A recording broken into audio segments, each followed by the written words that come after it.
What's your I've got to get out of here right now story? Story 1. I was solo camping in the woods during a phase where I wanted to be a survival expert. I hiked out miles from any roads or buildings, built a shelter, and then hiked back the way I came. Less than a mile away from my camp, I found a dead coyote, decapitated, gutted, and laid out like a sacrifice or something. The eyes were gouged, and it was strung across a big rock. A rock that I used as a marker on the way in, so I knew it hadn't been there a day before. I ran out of there as fast as I could, knife at the ready, probably 10 miles back to my house. I still have no idea who would have done it, but I know I didn't want to run into them in the woods alone. 10 miles from your house? I'd move. Story 2.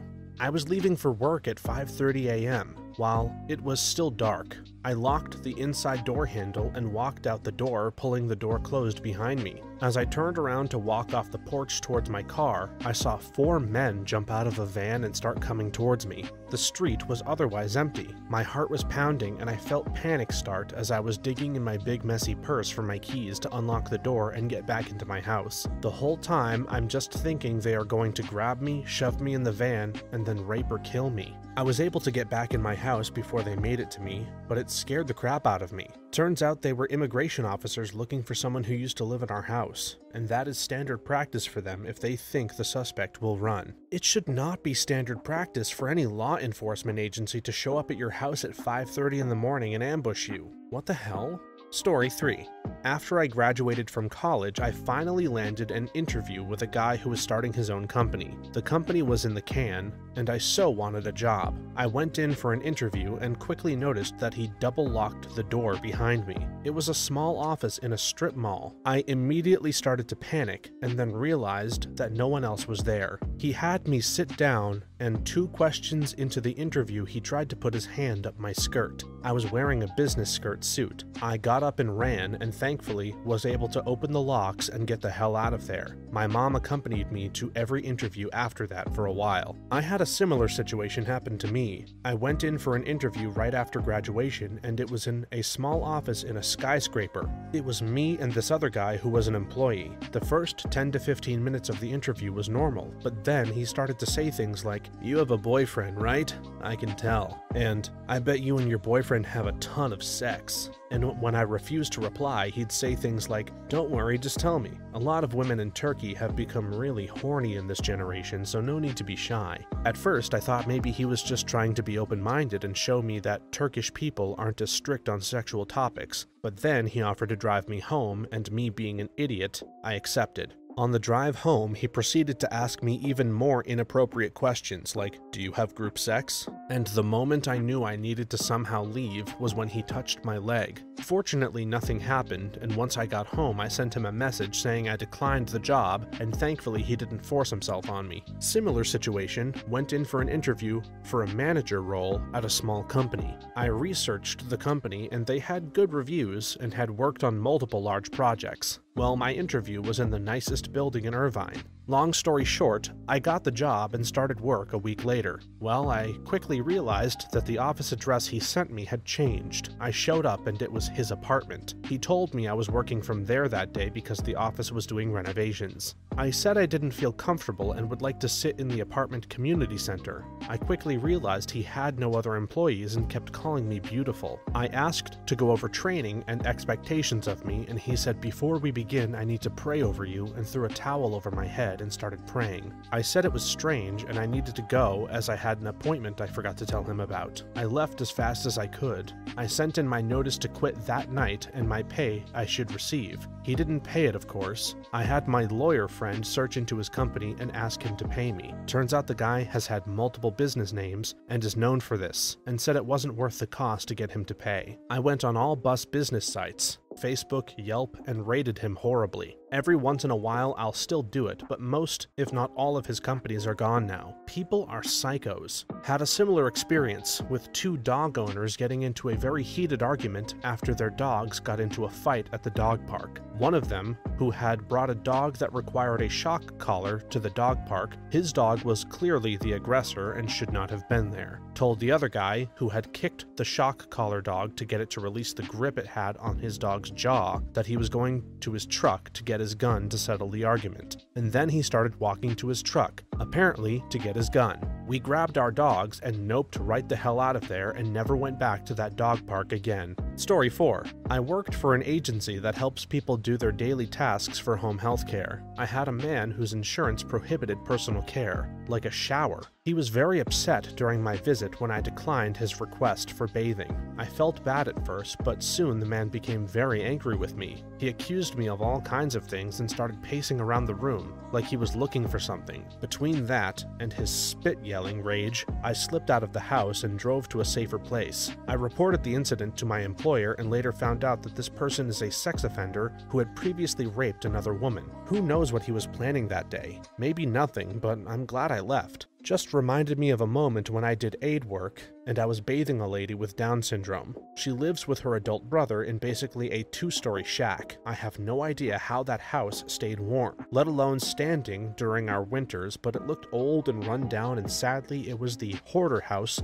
with 5 broken down trucks, the Confederate flag, and lots of metal and debris in the yard. My boss had called me on my day off because she knew I always said yes to overtime and I was reliable. The regular aide had called out. If I'd known what I do now, I never would have agreed to take that shift that day. I was only there for 2 hours, helping her shower, eating lunch, and doing the wash. I pulled up and I'm already concerned about it because the address didn't work in my GPS, and we're talking 2014. So it was that time where it was odd if it wasn't listed. I walk in and the brother is mid-50s in his bedroom, which I can see into because all the walls were sheets. Yes, just sheets, hanging up basically on a clothesline hung inside to create boxes or rooms. As I'm awaiting the sister to be done, I hear heavy breathing that's not from her. Glance over to the shirtless brother pounding his meat and staring at me. I froze. I was 22 years old and had no clue what to do. I had a client in the shower and her brother was beating his meat at me,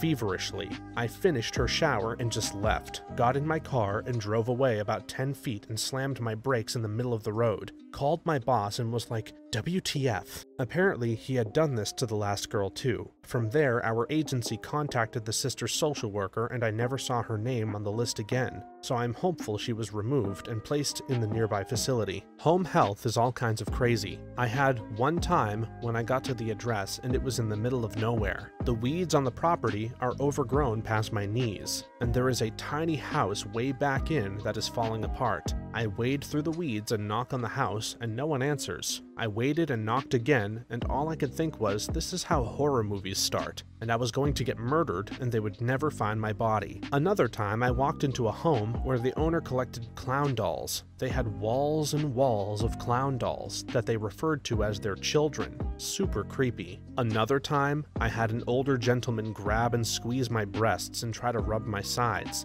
then insist that I bathe him. Oh, and get naked and get in the bath with him, of course. Made a bunch of graphic sexual statements about my body and what he wanted to do to me. I noped out of there fast and my boss was pissed off at me for leaving. She chewed me out for being unprofessional and said I should have bathed the man and been fine with it if I was competent enough. I quit shortly after that. My aunt had a similar experience. Couldn't bathe the guy, whole 9 yards. Well, he tried to get her to bathe him, just like your story. When she tried to get out of Dodge, she found all 4 of her tires flat. At some point, I guess when she was doing some work not directly in his presence, he slipped out and slashed her tires. Damn, I hope she got away. Story 5. I lived in South Everett, Washington for a couple of years. I was walking home from the bus stop to my apartment, which took me behind the Home Depot. Suddenly, a van starts following me. I hear the side door slide open and look behind me to see a man with the top half of his body hanging out the slider door looking at me.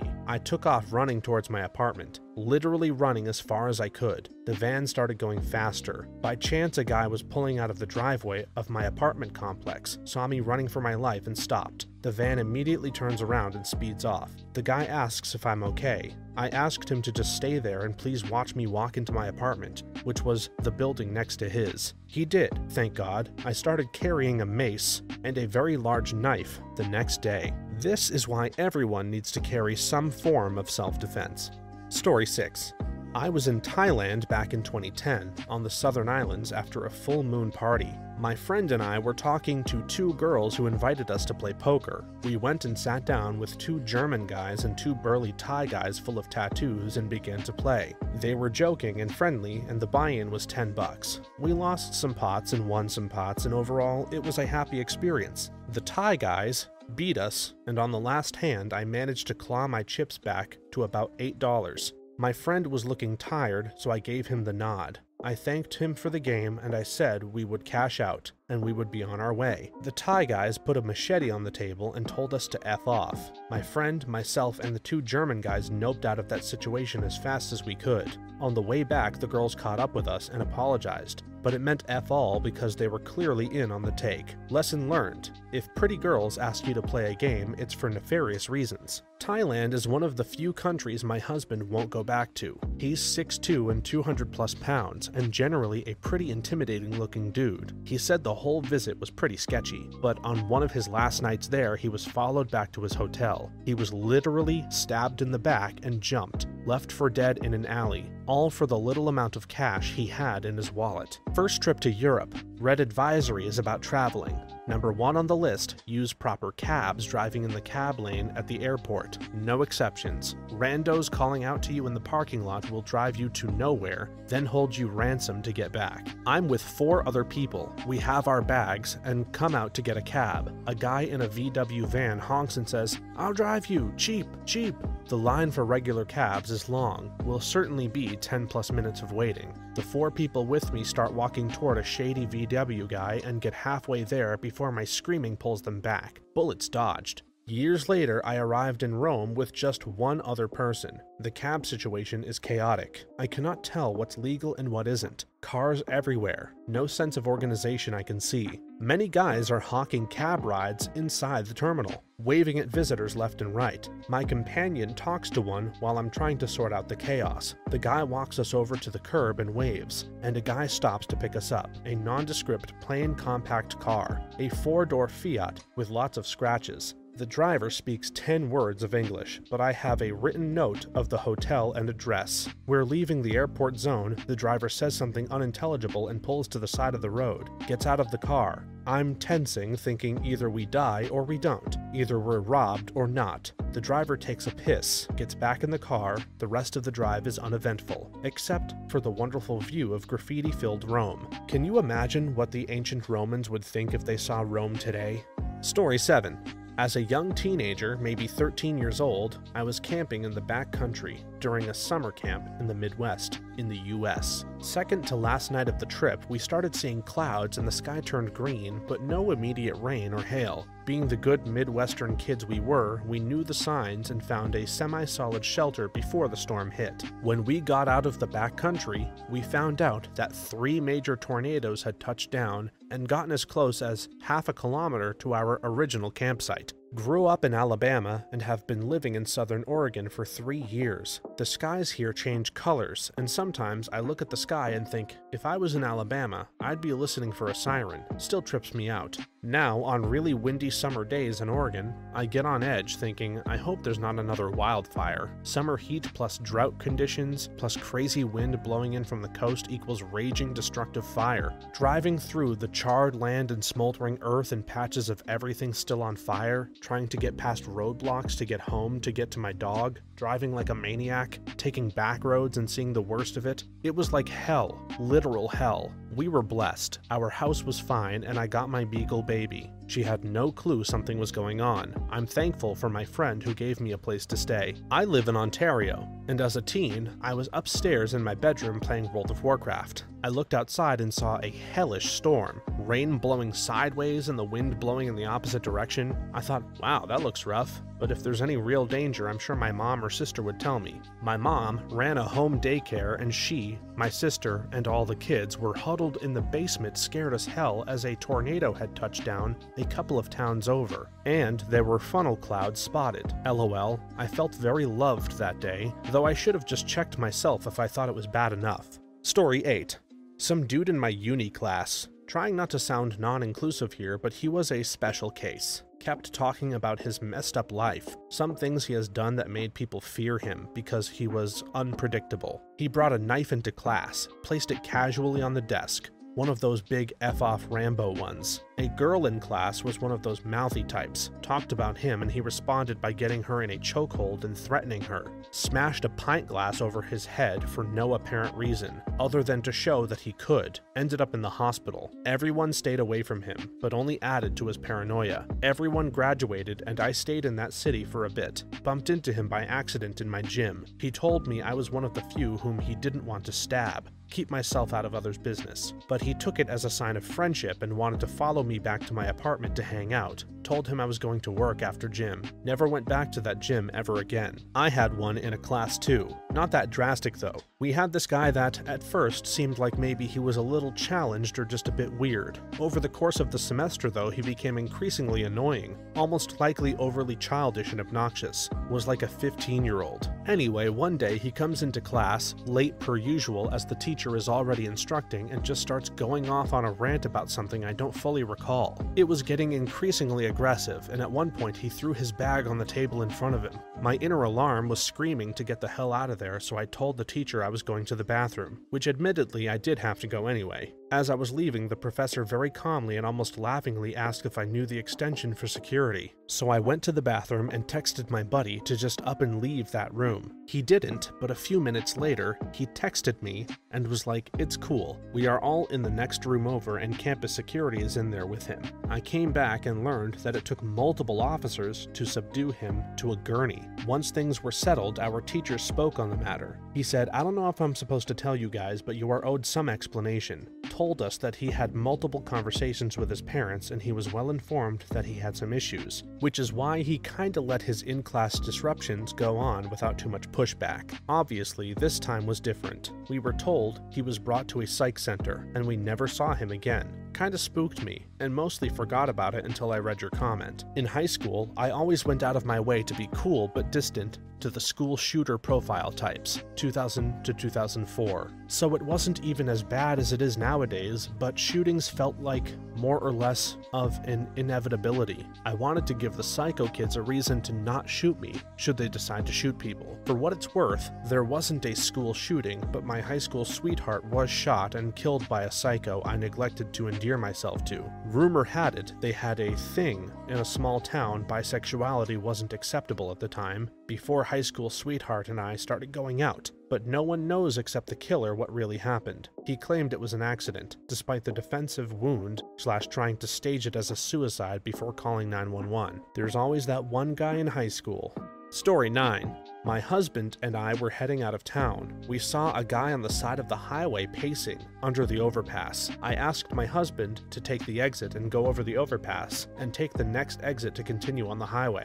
The second we took the exit, the guy jumped in front of a semi and killed himself. He was a freshman in college. The semi driver was 72 years old and 3 weeks away from retiring. I cannot imagine what the drive is going through. Man, it breaks my heart that people are in such a dark place that is the answer they find to their problems. Those types of suicides will F with whoever accidentally killed the person for the rest of their life. My heart goes out to both the freshman and the semi-driver. A few years back, I was driving with my cousin and there was a dump truck in front of the car that was ahead of us. A man committed suicide by stepping in front of the dump truck. My cousin pulled off to the side and we drove past a severed leg in the road. My God, the smell was awful. I was in shock, and the girl in the car in front of us pulled over and was freaking out, having a panic attack. My cousin had been in the military and he really kept it together, so we went to see if he could help, and was directing traffic until the cops came. It was awful, and it took me a while to move past that moment. I can only imagine what the poor driver of the dump truck went through. He was an older man about to retire. The worst thing I've ever seen.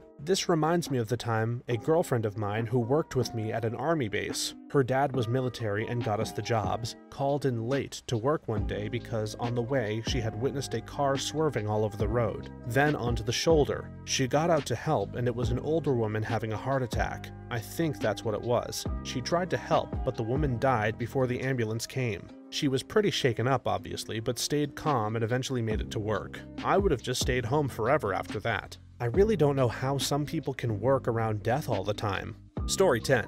I was walking to my house from my ex's house very early in the morning when I saw this little girl with a backpack running for her life from two big street dogs. At that moment, I didn't think, and I ran towards the dogs and missed a kick. The two dogs came after me, biting my legs and arm. They were out of control, and these were like the longest 5 minutes of my life. I couldn't stop them from biting me. The little girl kept running until I didn't see her anymore. It was just me and the dogs attacking me. I tried to climb a fence to get inside a house, but I couldn't when a taxi driver stopped and got out of the car with a short stick. He tried to scare them off, giving me a chance to run, and without thinking, I got inside the car. The guy just ran a couple of times around the car with the dogs behind until he got in and drove off, like really fast. He took me to the hospital where I got a lot of stitches on my legs, arms, and hands. That guy is my hero. Every now and then, I go to his taxi stop and give them sandwiches or something. We never knew what happened to those dogs. That kid's life was probably saved that day. Story 11.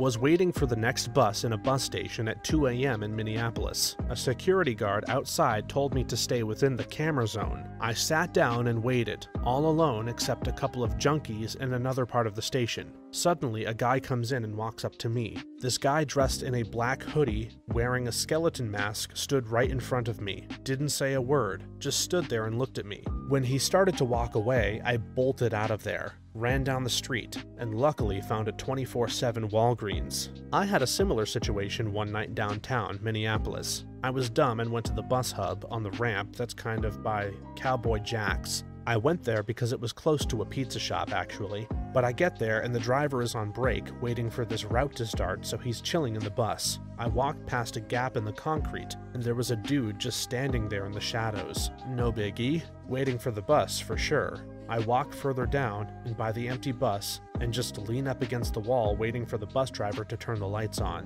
While I'm leaning there, I notice the weirdo from earlier looking my way occasionally, which I didn't love. Then out of nowhere, he just starts sprinting towards me. I toss my phone in my pocket and get ready to get stabbed, but he just flew by. The bus driver watched it go down, and a second later he opened up the door and said, "Hey man, maybe you should just wait in here." Crazy. I know the exact guy you are talking about. I live in Minnesota. I've come across him too. Lucky for me, on both occasions I was in my car at a stoplight and he was standing at the bus with a black hoodie and a skeleton face attached to it. That was completely covering his face. This was before the day of masks. The guy sent a shiver down my spine. I will never forget him. The dude needs to lose that sweatshirt. So weird to come across this. Story 12. One time I was driving through Kansas in the middle of the night with my girlfriend on a road trip. Summer of 2017, we had issues with the car breaking down in Nebraska, and were spitting along until we reached Colby, Kansas, and waited for night so the roads were less busy. As we were driving along, not Highway 70 but just south to stay off the highways, a semi caught up to us. The car didn't want to go past 50 to 60 miles per hour, and I didn't want to push it and break down. Needless to say, I was going too slow for this semi-truck. For about an entire hour, this guy is riding my ass, flashing his lights, etc.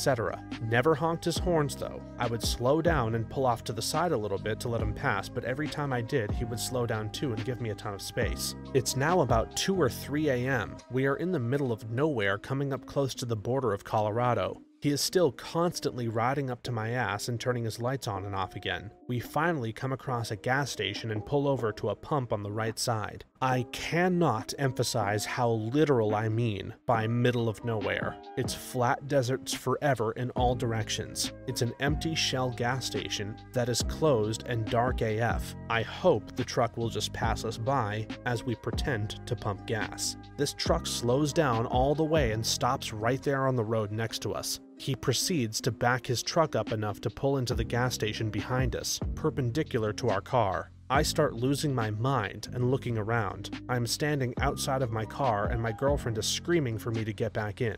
This guy gets out of the semi and starts walking directly towards us. He is only about 50 yards away when I notice a small brown pickup truck sitting on the back side of the shell, eerily placed. I notice there's someone in it. I ran towards him. As I get closer, I realize there is a police badge painted on the side of his brown pickup, and the man inside is actually an officer. I can only imagine what this guy on late night duty was thinking when I was running up to him. He rolls down the window with a confused look on his face. My girlfriend is screaming at me in panic as this guy gets within 10 yards of the car, while I am spitting about 50 words out of my mouth in about 2 seconds explaining our situation. The officer doesn't say a word and just drives around our car. The man notices and does an immediate U-turn back to his truck. As the officer is yelling at him to stop, I hop back into my car and look in the rearview mirror for a second to see the officer getting out to try to talk to this guy. I turn on the car, hit the gas, and drive into Colorado a few minutes later. I will spend the rest of my life wondering what would have happened if that officer wasn't just sitting there at that night. Whoever you are, bless your soul. Isn't everywhere in Kansas in the middle of nowhere?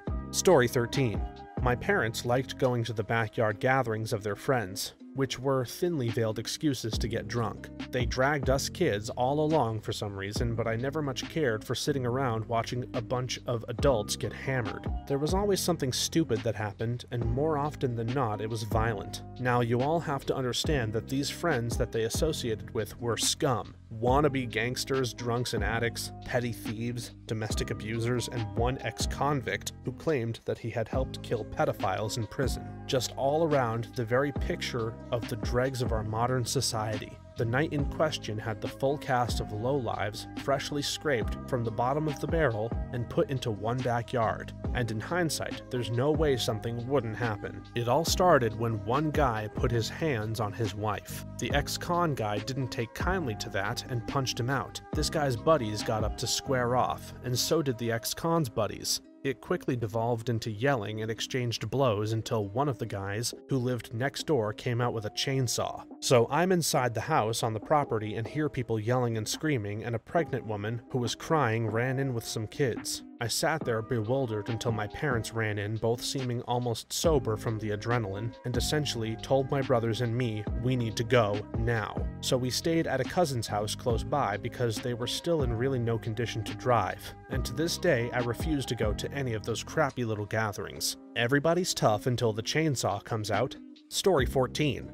I was living in France on my own and got a tutoring client. A man wanted me to teach his young daughter. First session he offered to drive me home and spent the entire time asking about a boyfriend, where I live, etc. Second session, he wants to give me a tour of his house. I noticed he was standing at the door when we went into a room. Once we got to the second floor, I grabbed his daughter so nothing would happen. After that, I tried to quit and he guilted me into coming 3 more times. Every time I got so anxious beforehand, I wanted to puke. Every time he would offer me a ride and I took the 2 hours of buses home instead. Finally, I fully broke it off. I knew something bad was going to happen to me and confirmed it with a few young English-speaking women I knew. He was recruiting, at best, his second wife, but they all got extremely bad feelings being alone with him. Story 15. St. Patrick's Day, midnight. I, 26 at the time, female, was walking home from the Irish bar where I worked in. Saw a lad attack a girl and run, checked on the lass to make sure she was alright, and stayed with her until the police arrived. Gave my statement and told them I was nervous about walking home. 2 guys who were on the scene offered to walk me home. The policeman said, "There you go, you're sorted." That's right, send me off with 2 strangers. I scolded myself for being so nervous and told myself it was really nice of them to offer to walk me home. We were about halfway to my house when they started talking about what they'd witnessed, how that girl deserved